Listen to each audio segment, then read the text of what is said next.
Manage your oilfield operations from anywhere with Rigor online or offline.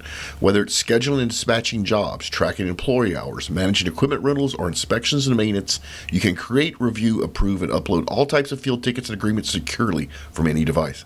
Plus, you can generate invoices same day and run powerful operation management dashboards on your desktop or phone.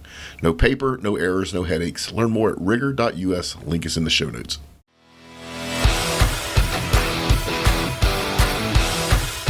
Welcome to the Oil and Gas Sales and Marketing Podcast, where every week your hosts Mark LaCour and Matt Bertram share proven strategies and real-world tactics to help you connect with customers and close more deals. Let's do this. Hey, welcome back. It's time to jump into the show. Before we jump into the show, we got a review, Matt. It's a 5-star. Great resource in product reviews. I've been an account manager in oil and gas for 10 years, and I've learned more by listening to this show than I thought possible. I'm now partnered with my marketing peer. Good for you. Thanks, Mark and Matt. And the increase in our sales is noticeable. Also love the product reviews. And that's Chris from the United States. So everybody, thank you for the reviews. We'd love to have more of them. If you love the show, want 5-star reviews. If you don't like the show, leave us a 3-star review. Tell us what you'd like to change. And it is cool to get some feedback on the product reviews because I'm never quite sure if people like that part of this show or not. Well, I'm definitely using the Ring right now. So he is actually using the Ring that we reviewed a couple of weeks ago, and it's made a difference. All right, something a little bit different today. We have a guest. We have Bill Morrison, who's the EMEA Managing Director for Sandler. And Bill, you and I have known each other for longer than I want to admit. It's been a long time. We worked together years ago. And you've always been an incredible sales coach. I mean, there's a lot of stuff that you taught me early in my career that I still use to this day. And it's kind of nice catching up with you. But you've been doing this sales training for a long time, haven't you? Yeah, I have. And I think I've been a sales trainer, sales consultant, sales coach now full time for about 18 years. And we've seen a lot of change in that time. But since you and I work together, a lot of things have changed. One thing has not changed is my charming Scottish accent. So just to let any of your listeners know, this is as good as the accent gets. So catch up. Yeah, and I don't want to go into the past where at one point Bill had a doppelganger and had his same name that was on the wanted list and would cause issues at the airport.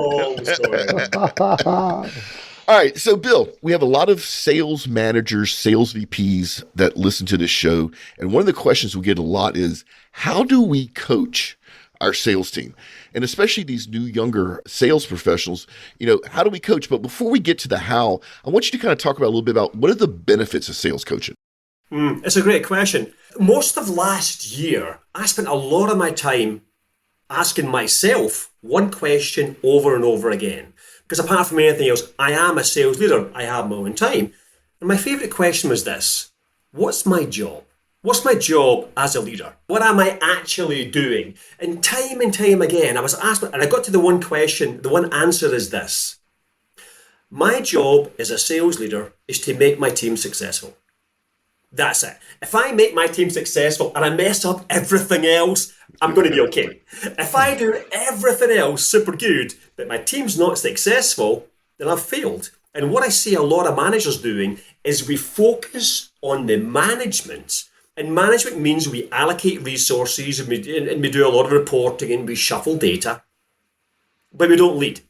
And looking at it this way, coaching is leading, and that means we dedicate our actual working time to making our people successful. And that's what coaching is. I love it. It's so true. And what's kind of advantage for us as sales professionals versus accountants or project managers is there's a way to measure our success. So it's black and white. So it's, when you're doing a good job, when you're not. So the benefits, I love the fact that you put this in a leadership frame because it is true leadership. Each salesperson, people call them a sales team, but most of the time it's really not a team environment because each salesperson has their own individual goals. And so it's almost like having a bunch of individual contributors that you have to pull across the line. And some of those individual contributors will have different strengths and weaknesses than others. How do you figure out how to coach those? Yes, it's a brilliant question. And I agree with you on the use of the word team. We use the word team far too often. But in fact, a sales team is actually like a team of athletes in that they all have to be individually successful. So you have to treat them as individuals. And again, it's like, I know America, I still live in the US, I know America a little bit. And if I look at American football, you say, okay, Well, you've got a coach, you've got a quarterback, and you've got a cheerleader. Now, which of those are you? And when it comes to making that team successful, being a coach means you're not on, we would call it a pitch, you call it a field. You're actually not on the field. You're one step back, making sure the right people are doing the right plays and that all your individuals are contributing. Now, what that means is you can't just use a one-size-fits-all. A manager's job is a checklist job, and there's nothing wrong with that. Have I done everything proper? Is everyone trained? Have they all done the programs? Have they done their product knowledge testing? All that stuff is good. That is a recipe for mediocrity. What you've got to do is to say, my job is to make each individual successful. Now, what that really means is you've got to use a bit of a toolbox. Now, when I say, what is my job is to make my people successful. As individuals, there are 4 key things you've got to learn to master. Here's what the 4 key things are, okay? Here's the 4 key things you've got to be able to do as a leader. Number 1, you must pass on the skills you have to the next generation. You got to give them the skills. The classic skill is this. Most salespeople love to talk. They love to show off. They love to deliver value, and that's just lovely. That's not their job. Their job is to collect information. So you have to train your people on how to ask good questions. For example, if I'm talking to one of my salespeople and they come back from a great customer call, I'm going to go, why is the customer doing anything at all? Why are they doing it now? And why would they do it with us? Now, the salesperson's job is to be able to answer those questions. And my job is to make sure they know what questions to ask. So number 1, you got to train people. Number 2, you've got to hold them accountable. Look at it this way. You know the old thing about the wood chopper, the guy's cutting down trees and his axe is blunt. So he says, why don't you stop and sharpen your axe? He says, no, I can't. I'm too busy chopping down trees. Because you've got to stop and make sure people know what they should be doing. And that's accountability. And people don't enjoy doing that. Number 3, coaching. And what coaching actually means is you don't solve your team's problems. You help them solve the problems with the tools you've already given them. And number 4 is you got to be a mentor. You must be the best example possible of how it should be done. You do those 4 things, you're on a strong path to being a leadership coach. If you don't, you're a manager. Yeah, I love those analogies. that was really well done. So let's focus just on that coaching part for a couple of minutes, if you don't mind. When do you start sales coaching an organization? Do you start it with your first rep, or do you wait till you have 10? Like, at what point do you coach? Yeah, it's a great question. I'm going to go one step before that. If you're listening to this and you're a salesperson and you intend to be a sales leader at some point, or if you've got a team of 150 people, because I talk to both of those, you should be coaching now. Let's say, for example, you're a salesperson and sometimes you work with a subject matter expert, like an engineer or an apps person, something like, or a marketing person or a product manager. You have to coach that person. Now, coaching does not depend on management line responsibility. So you have to coach them and say, well, this is what we're going to do, why we're going to do it, this is my role, this is your role. And at the end of the conversation with the customer, let's do a little recap. That's coaching. So you have to have a coaching mentality as a salesperson, because if you are a salesperson, you are effectively a leader. You're leading a complex bid, for goodness sake. So straight away you got to do it. And the big thing you've got to do is get yourself off the field. You have to be a quarterback sometimes.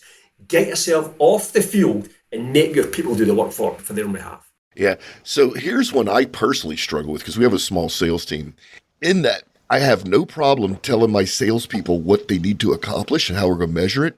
But it bothers me, Bill, a little bit if they get there a different way than I would get there, right? So from a coaching point of view, I got to be aware of that bias, because what I don't want to do is make my sales team replicas of me. In fact, some of them are better than me in a lot of the skill sets, right? And I don't want to clamp that down. So when you're in a coaching environment, how do you balance your knowledge and experience with the fact that you're going to have to let your salespeople fail a little bit so that they can actually really learn what's best for them? Yeah. And I think there's 2 parts to that answer. The first part is to encourage courage. Selling, in oil and gas, and any other industry, but selling is a non-fatal occupation. We have a zero fatality, but you're not going to die doing it, right? So one thing is you've got to be willing to be quite brave. Nobody's going to die. And until you've sold something, you've sold nothing. So it's okay to make mistakes so long as you learn a lesson from it. So that's one big thing. And I'm super happy. I've seen deals going south, which I know I could have saved, but I let the salesperson go down with it because I knew it was the best investment I could make. The second thing is this. I often know what I want them to do, but I want them to find their own path to it. And I do that by questionings. What are we trying to achieve? What are our options? How can we tackle this? What do you think we should do? What's other options are here? Is there a different version of that? So I give myself a little toolbox of coaching questions to help people hopefully find their own way to the right path. But as you say, they'll often find a path that's different from mine. And that's a key thing to accept. Yeah, especially with this new younger workforce, it is amazing me how much these younger sellers are digital natives, right? And so they had that advantage over me. At the same time, they haven't negotiated 5 MSAs with Fortune 100 companies, right? And they need to learn how to pace themselves. So that's one of those things I can transfer to my sales team is that bit of knowledge and experience. At the same time, I'm learning from them around digital tools and technology. So it's kind of, the coaching is kind of two ways, even though I'm the one that's a little bit more senior. Yeah, no, I completely agree with that. We have a program manager in our company called Zeta. And I said to Zeta, I says, look, take 2 weeks, go away and learn AI.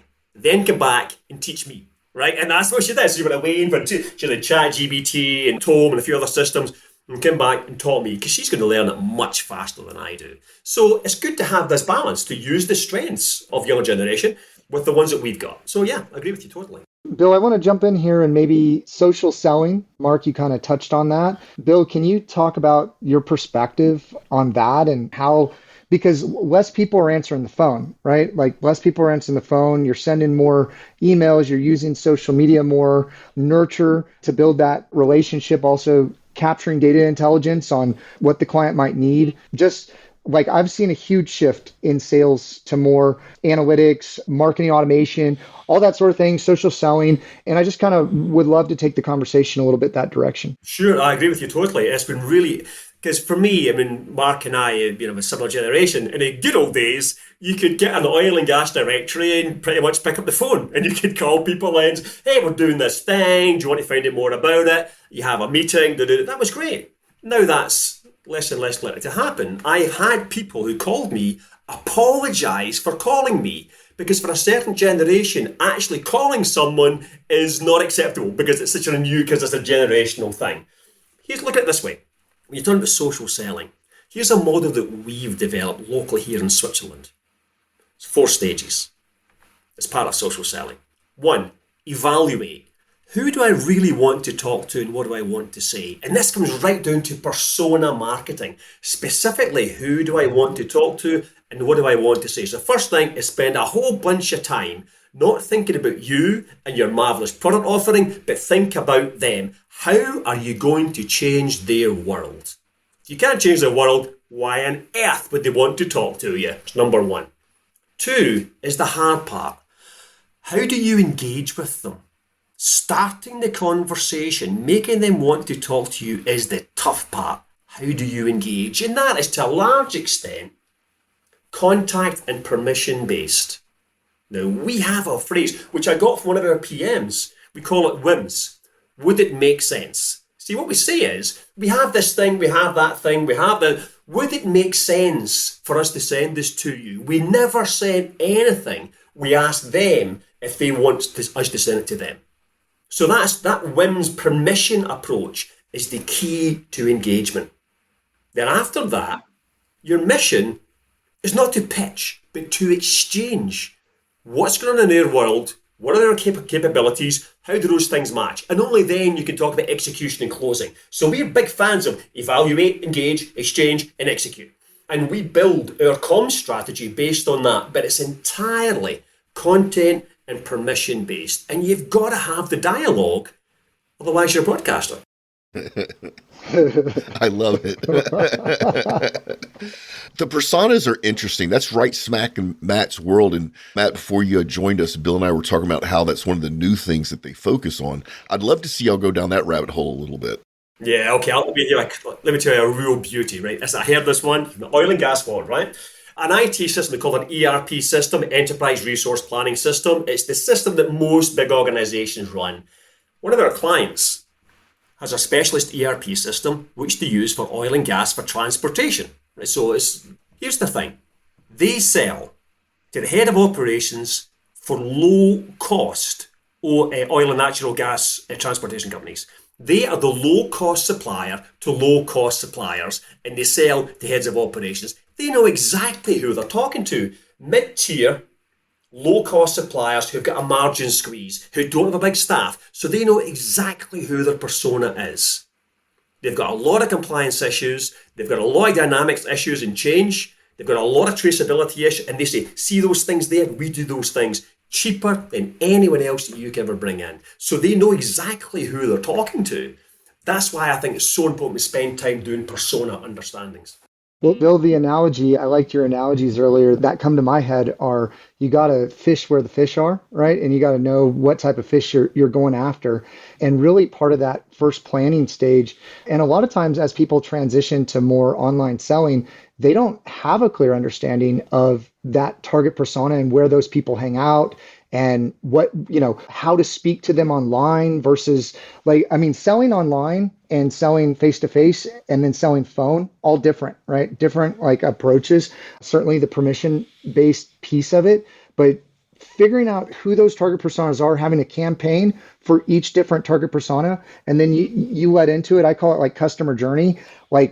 What is that person going to see online? And what are they going to be searching for? What's that problem in their head that they're trying to figure out? And if you can, when they Google or when they're on social media, get into that conversation on why it would make sense for them.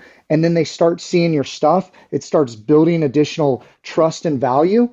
And then you bring them on till they raise their hand or you get them on the phone. Exactly. And I think one of the things I know is very close to both of your hearts is the link between sales and marketing. And this is where it comes in. This isn't a salesperson's job. It's just not their job.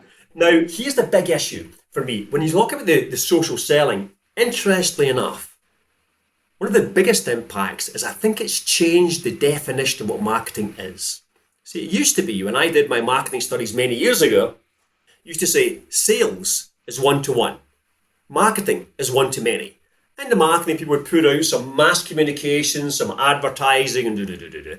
Now we're getting to a place where marketing has got a split. One, they've got the brand to manage, and that's a rare, mysterious thing. I'm never going to do the branding world. What I think marketing have got to do now is they accept the responsibility of not just the one-to-many, but it's mass customization.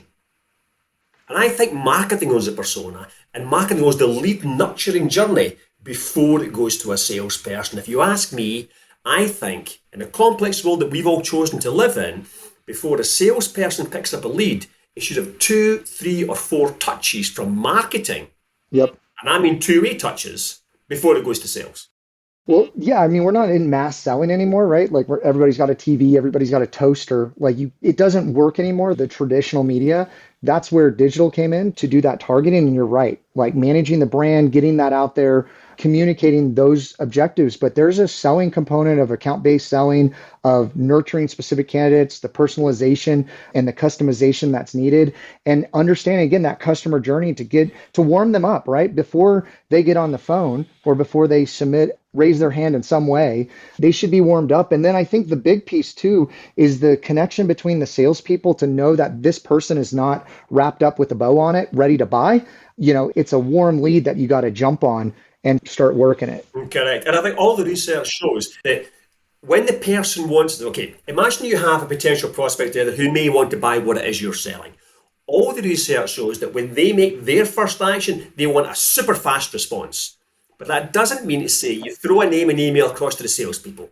Does that? What it means is that should stay with marketing, with lead nurturing, as far as I'm concerned, until you're at the point where the company decides, and that's between sales and marketing, this thing's ready to be transferred to sales. At that point, the salesperson has to wrap their heads around the previous dialogue and act not on what you want to say about your product or service, but that brief set of dialogue touch points so you know what the customer cares about. That's the big thing. And if I just want one other thing I want to say in here, We always believe, if I say, here's exactly my target market, at any one point in time, roughly 85% of my target market have got something else they're going to do right now. They're acquiring a company, they're being acquired, they're growing, they're shrinking, something's happening, they're too busy to talk to me. That's fine. I want to find the 15% who might buy from me. But the other 85%, marketing's job is to keep that relationship going. Because next year, the year after, 5 years' time, I want them to come to me. That's not a salesperson's job, that's marketing's job. I think that that's really interesting, like setting triggers to put them in different buckets of like email nurture or text nurture or sending them newsletters or what have you. Depending on the organization, that's an interesting perspective that basically all things need to line up before sales is ready to engage and marketing has to keep them warm. That conceptually is something that hasn't been at the forefront of my thought. So I got to think through that more. That's interesting. I would say that's a key thing. We're quite lucky. We work with some venture capital companies. And these guys tend to go in private equity, they buy a company, triple it inside 3 or 4 years, then go to a public offering. And they all follow exactly the same pattern. Exactly the same pattern.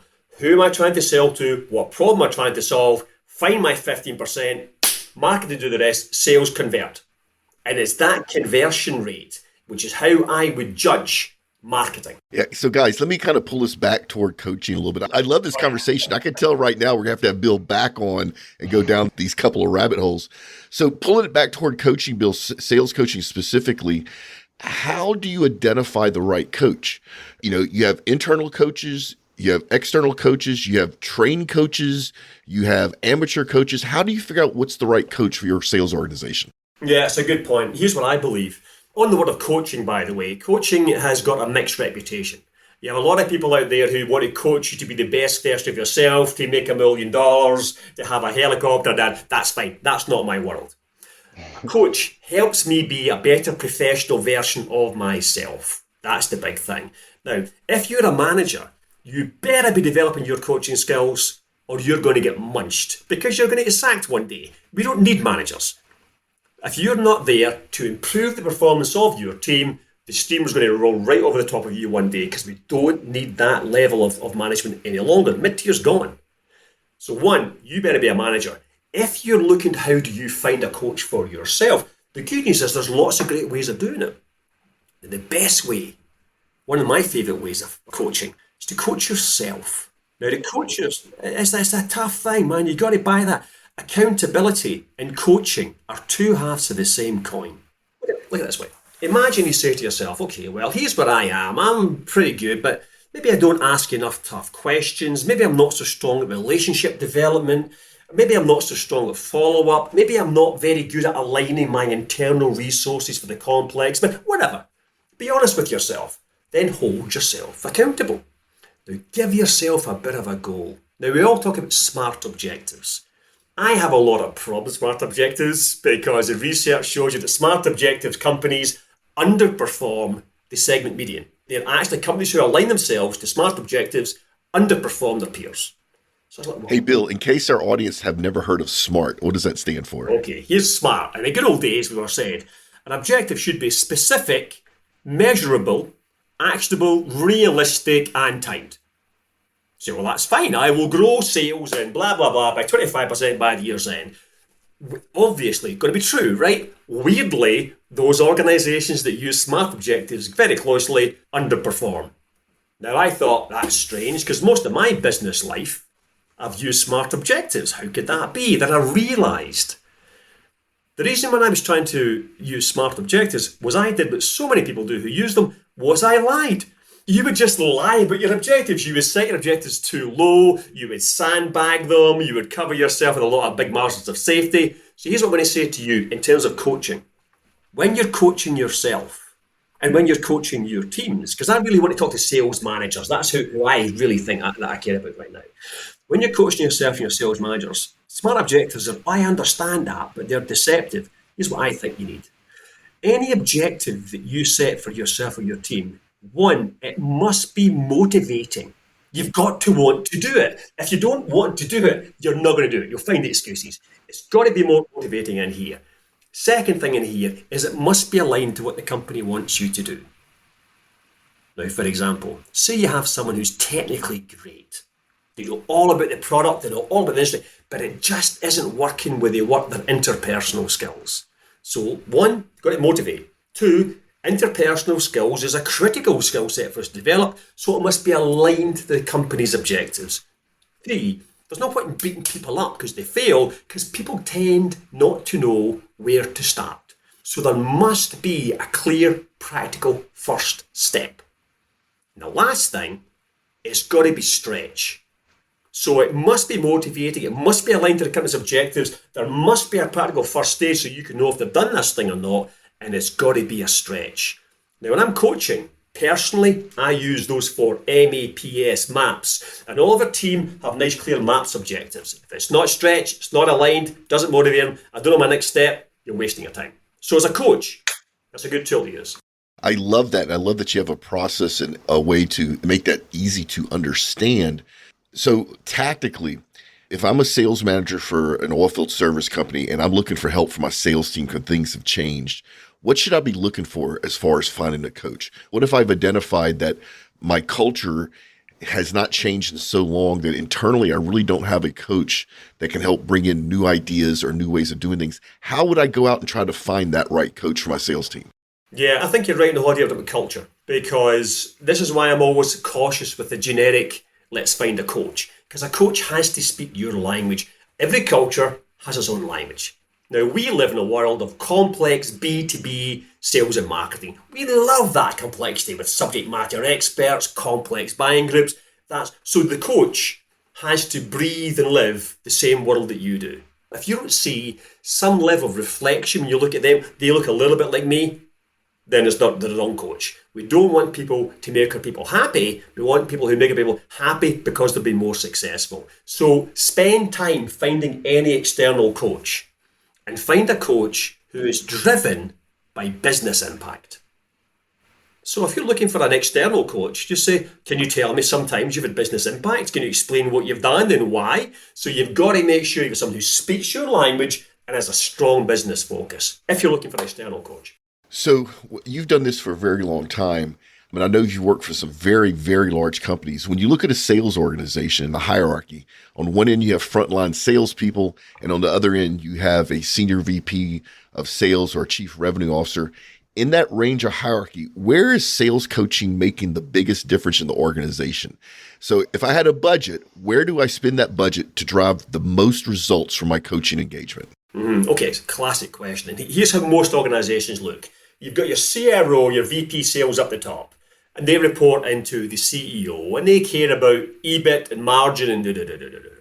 And then you've got your salespeople, and they particularly care about hitting target. Then you've got your sales managers in the middle. But here's the magic spot. If your sales managers are not coaching, everything else will hit the sand.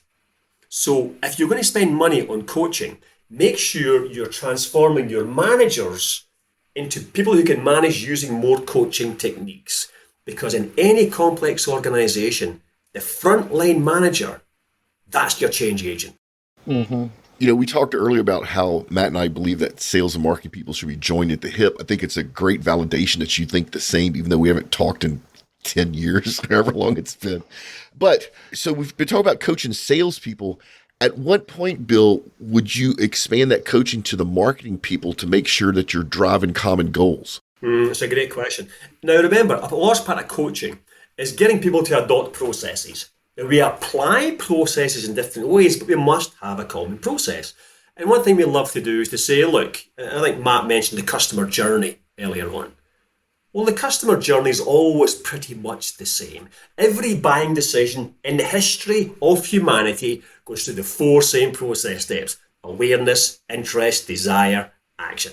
So what you've got to do is get everyone aligned. A sales process or a customer journey process that hits awareness, interest, desire, action. One of the things that we love to do is we love to have, call it marketing, lead generation, client nurturing, customer journey management, PMs, call me what you like.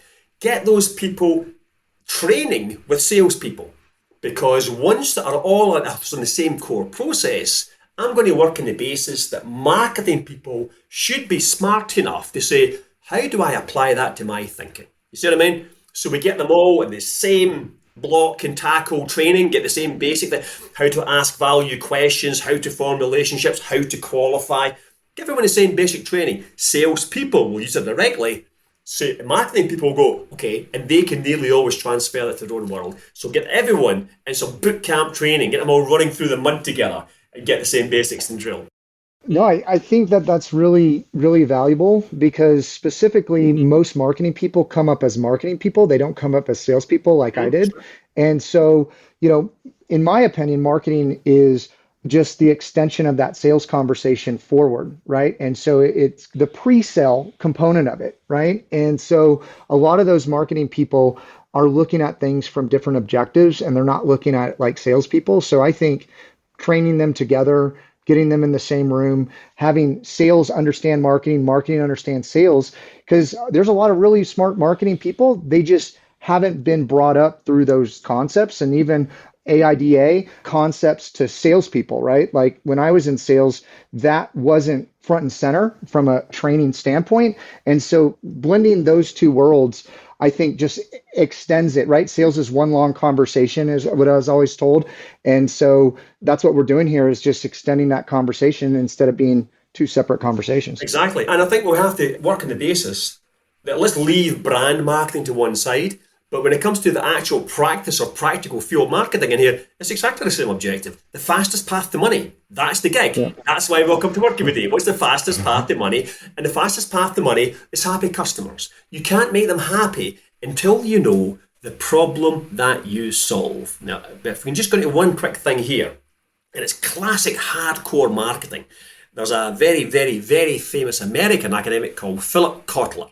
Kotler pretty much invented marketing. It was Mr. Kotler invented the 4 P's of marketing. Now, he also did one other thing. And he says, what am I selling? There's 3 component parts to your product.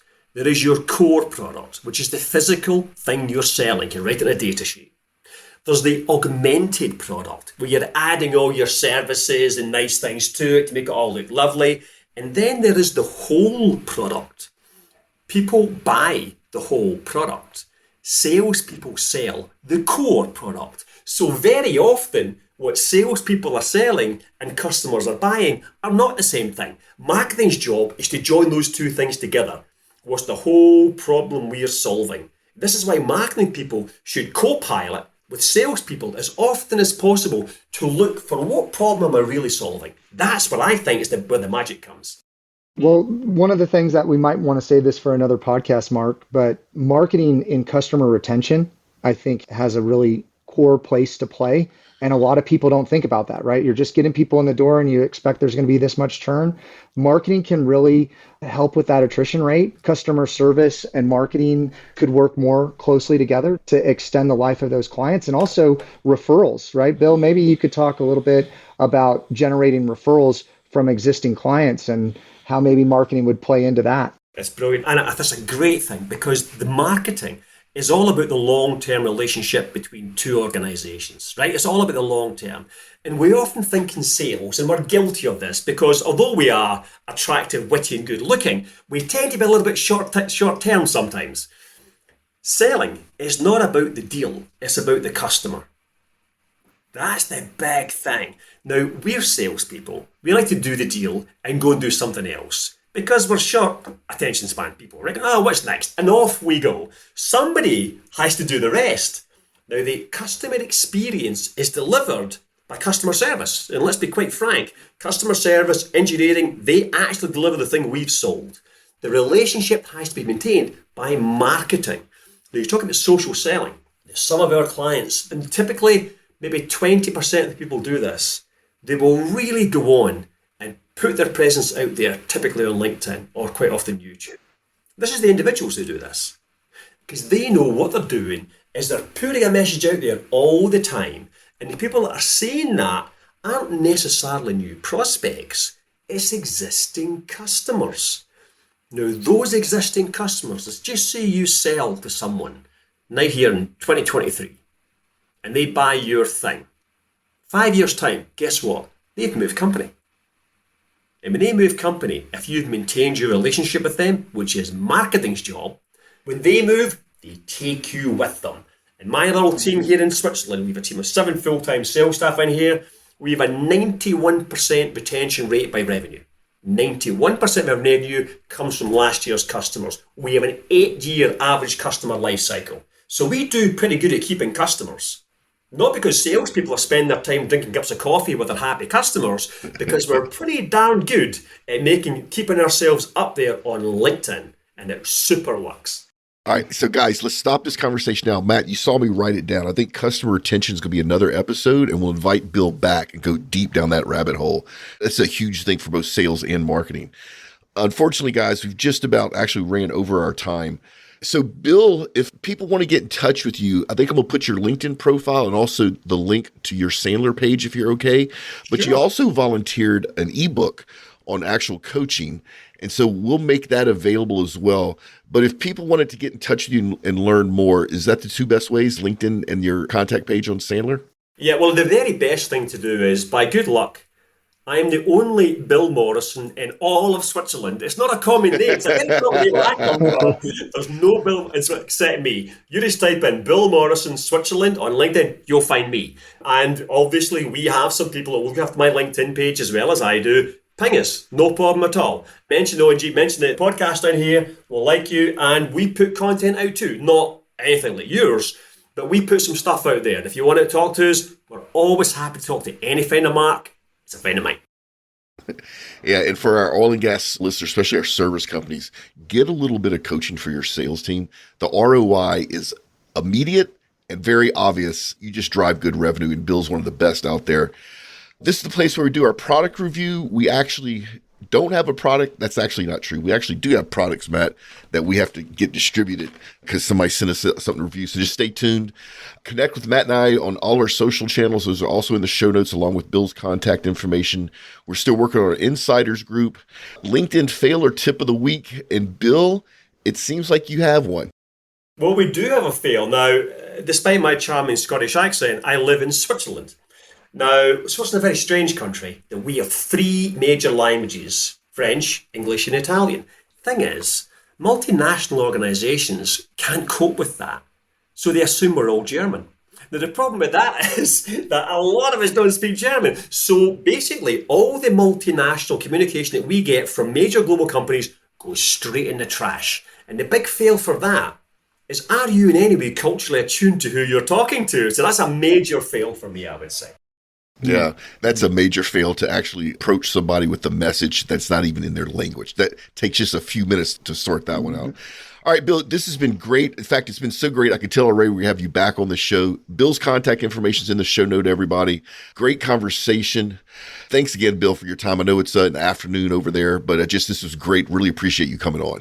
No problem at all. It's great meeting both of you, and I'm always happy to come back and talk to fellow professionals, okay? All right, guys, remember, make a difference and not a sale. Check us out next week for another enriching and cheeky episode of Oil and Gas Sales and Marketing Podcast, a production of the Oil and Gas Global Network. Learn more at OGGN.com.